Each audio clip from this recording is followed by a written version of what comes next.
नमस्कार। संतोष की रिपोर्ट में हमने एक रिपोर्ट चलाई थी कामेश्वर सिंह संस्कृत विश्वविद्यालय को लेकर। बेनीपुर से जदयू के विधायक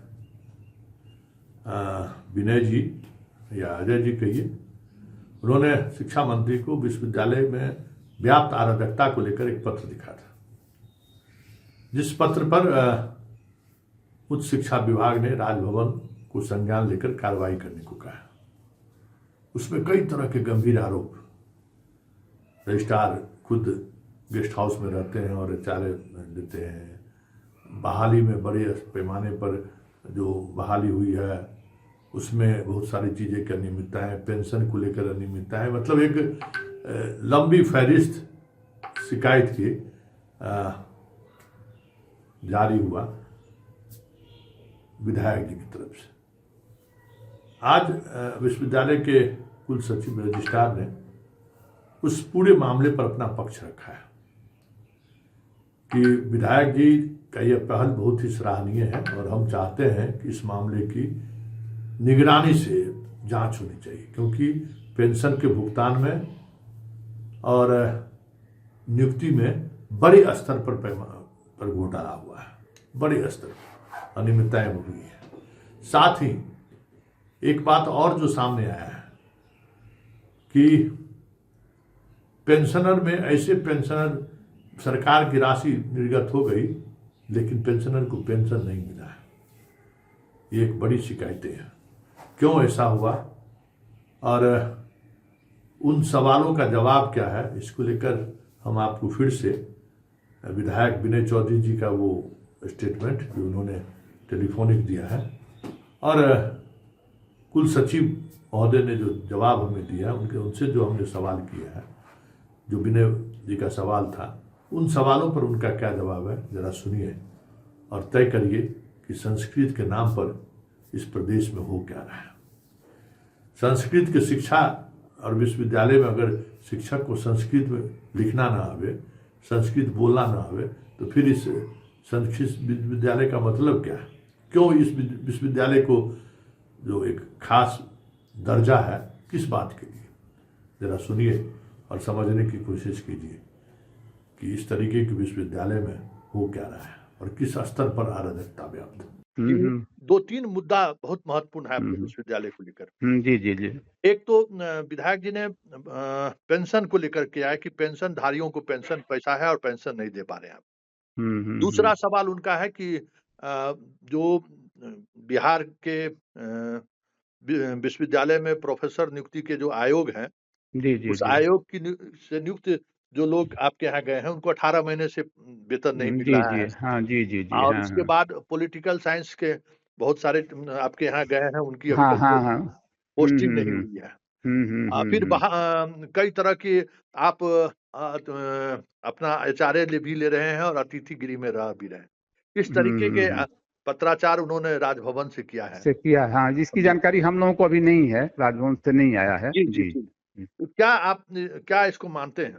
नहीं, प्रोफेसर विनय चौधरी जी ने जो मुद्दा उठाया है शिक्षा मंत्री जी के माध्यम से और गवर्नर साहब के पास गया है, जो यूट्यूब चैनल के आपके चैनल के माध्यम से मुझे ज्ञात हुआ, तो आपके चैनल के माध्यम से मैं विनय चौधरी जी को बधाई और साधुवाद देना चाहता हूं।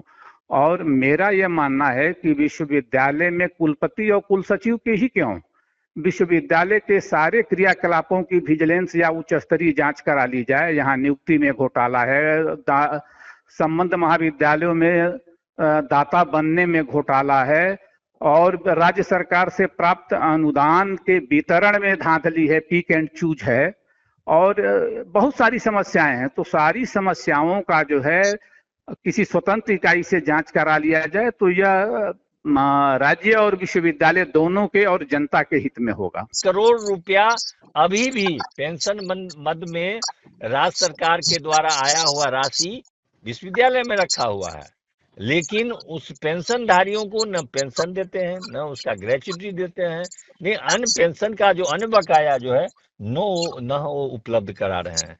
इन सारी बातों को लेकर के मैंने शिकायत माननीय शिक्षा मंत्री से मैंने किया था।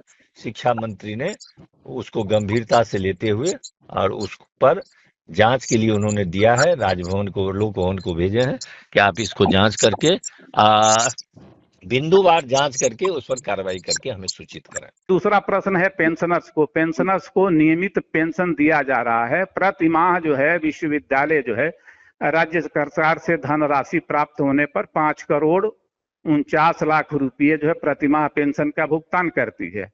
अब विश्वविद्यालय में बकाये पेंशन के और बकाये एरियर के भुगतान का मुद्दा है जिसकी वो चर्चा करते हैं। वो उनका आंकड़ा त्रुटिपूर्ण है। 127 करोड़ रुपया विश्वविद्यालय में बकाये वेतन भुगतान के मद में राज्य सरकार से प्राप्त है, जिस पर उन्होंने विधानसभा में क्वेश्चन किया था और सरकार ने जवाब दिया जो है कि प्री ऑडिट कराकर वेतन सत्यापन कोषांग से जो है भुगतान किया जाएगा। विश्वविद्यालय के कुछ लोग जो है ये नहीं चाहते हैं कि बिहार सरकार से प्री ऑडिट करके जो है बकाये का भुगतान किया जाए।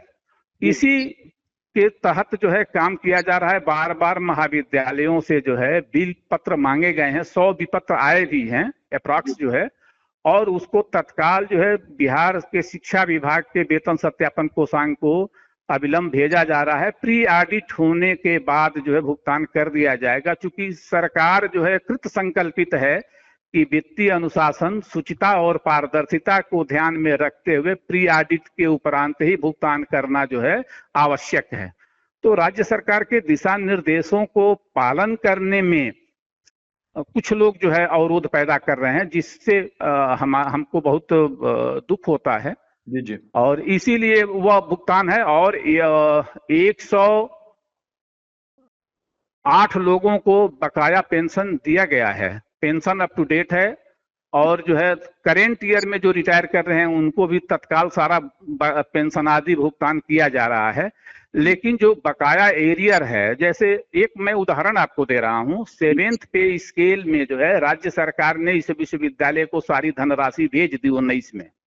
वह धनराशि बट भी गई, लेकिन हमारे एम्प्लॉइयों को जो है केवल 42% ही धनराशि मिली। तो रेस्ट धनराशि कहाँ गई? मैंने यह जो है लेखा शाखा से बार बार पूछा है, बार बार मेमो दिया, लेकिन अभी तक उसका सटीक उत्तर जो है अप्राप्त है जो है। तो विश्वविद्यालय में व्याप्त अराजकता, वित्तीय अराजकता, नियुक्ति में घोटाले के लिए अभी विजिलेंस और शिक्षा विभाग से विश्वविद्यालय को पत्र आया है कि 70 लोगों की अवैध नियुक्ति है, जिसको विश्वविद्यालय जो है अपना प्रतिवेदन जो है समर्पित करे जो है। तो इसकी एक स्वतंत्र इकाई बनाकर या विजिलेंस से जो है अगर सरकार जांच करा लेती है तो यह विश्वविद्यालय और सरकार के हित में होगा। तो ऐसे कई आरोप थे। यूनिवर्सिटी सर्विस कमीशन ने अपना कई विषयों में शिक्षकों का रिकमेंडेशन भेजा और रिकमेंडेशन आने के बाद 5 महीने तक तो उन्होंने रखे रहा कि मैं इसका जांच पड़ताल कर रहा हूं। ठीक है, आप जांच पड़ताल कर रहे हैं तो, लेकिन अगर जांच पड़ताल ही करना है तो एक सीमा तक होना चाहिए। 5 महीने तक आपने कौन जांच पड़ताल कीजिएगा। चलिए, आपने जांच पड़ताल के नाम पर रोका, उसके बाद नियुक्ति महीना कर दिया और 18 महीने हो गए हैं और उनको वेतन नहीं दे रहे हैं, जबकि राज्य सरकार प्रत्येक महीना वेतन दे देते हैं। तीसरी बात तो आपका प्रश्न है कि 18 महीने से साहित्य, मैथिली और अंग्रेजी के शिक्षकों को वेतन नहीं मिला। राज्य सरकार का एक पत्र है और आपने बहुत बार चैनल पर चलाया भी है कि किसी को वेतन भुगतान करने से पूर्व उनकी जो है अनुभव प्रमाण पत्र और दिव्यांगता प्रमाण पत्र की जांच करने के उपरांत ही वेतन शुरू किया जाए, जिसका अनुपालन विश्वविद्यालय द्वारा किया जा रहा है। उसके बाद आश्चर्य लगेगा कि बिना संकाय अध्यक्ष के, पढ़ाई लिखाई के लिए जो जानकार है आपके जैसे व्यक्ति ये जानते हैं, बिना संकाय अध्यक्ष के आप पठन पाठन की व्यवस्था नहीं कर सकते हैं। सब कुछ के लिए रेस्पॉन्सिबल संकाय अध्यक्ष ही होते हैं। पठन पाठन से लेकर के परीक्षा के संचालन तक की सारी जिम्मेवारी उनकी बनती है और वहां पर संकाय अध्यक्ष की नियुक्ति नहीं करते हैं वो लोग, संकाय अध्यक्ष की नियुक्ति नहीं है। और इस विश्वविद्यालय की एक बहुत बड़ी समस्या है कि यहाँ जो है रेशनलाइजेशन के बाद जो है 243 पद जो है अंगीभूत महाविद्यालयों में सृजित हैं अच्छा और 28 पद जो है मुख्यालय में सृजित हैं। टोटल 273 पद जो है 271 पद सृजित हैं। जी जी और जो विश्वविद्यालय ने अधियाचना की राज्य सरकार से, तो वह जो है 298 पदों का किया जो है। जी और इस विषय पर, अच्छा, किस विषय के कितने पद हैं यह स्थिति अस्पष्ट है। इसके लिए मैं लगातार 2024 से राज्य सरकार से जो है दिशा निर्देश मांग रहा हूं।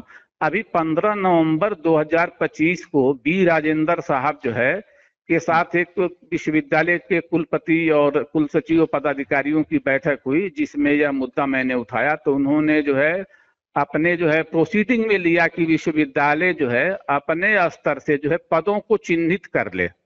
जी तो विश्वविद्यालय की अभी सिंडिकेट में निर्णय हुआ है और 30 सदस्यीय समिति बनी है, जिसमें प्रोफेसर शिवलोचन झा हैं, दिलीप झा हैं और एक प्रोफेसर जो है अजीत कुमार चौधरी जी सिंडिकेट के मेंबर है। इनकी कमेटी बनी है। चूंकि विश्वविद्यालय में पद ही जो है किस विषय के कितने पद है यह अस्पष्ट है। अच्छा और इसी के लिए मैंने जो है राज्यपाल महोदय से भी दिशा निर्देश मांगा है पत्र के माध्यम से कि हमको इस पर दिशा निर्देश दिया जाए कि एमए संस्कृत और पॉलिटिकल साइंस में कितने पद होंगे। जी तो उनकी नियुक्ति में जो है विलंब होने का मुख्य कारण है कि किसी विषय में पद का चिन्हित नहीं होना। अच्छा अच्छा तो वो भी जांच की प्रक्रिया में है और इसीलिए उसमें विलंब हो रहा है। तो किस आधार पर आयोग जो है आपके यहाँ पॉलिटिकल साइंस के या संस्कृत के वह विश्वविद्यालय ने जो अधियाचना दिया, राज्य सरकार ने उस अधियाचना को कमीशन को भेज दिया। लेकिन 2012 में जी जी रेशनलाइजेशन के बाद हमारे विश्वविद्यालय में 271 पद जो है सृजित हैं जी जी प्राध्यापक के। अच्छा तो 271 पद पर ही नियुक्ति होगी ना। उसके बाद उसने राज्य सरकार ने उसमें जो है विषयवार पदों को चिन्हित नहीं किया। मूल अच्छा समस्या यहाँ है कि नहीं, किस विषय। नहीं 2012 नहीं होगा सर, आप 2012 है। 2012 है। जितेंद्र कुमार सिंह का जो है वो पत्र है। उसके बाद बिहार सरकार ने उस पत्र को जो है 2023 में लागू किया और अपने बजट में 23-24 के बजट में इस विश्वविद्यालय में 273 सृजित पदों के विरुद्ध उन्होंने बजटीय उपबंध किया। अच्छा, उससे पहले विश्वविद्यालय आयोग को लिख चुकी थी कि हमको इतना पॉलिटिकल साइंस और संस्कृत में इतना शिक्षक चाहिए। हाँ अच्छा अच्छा अच्छा जी। जबकि विश्वविद्यालय में किसी विषय में कितने पद हैं यह चिन्हित आज तक नहीं है।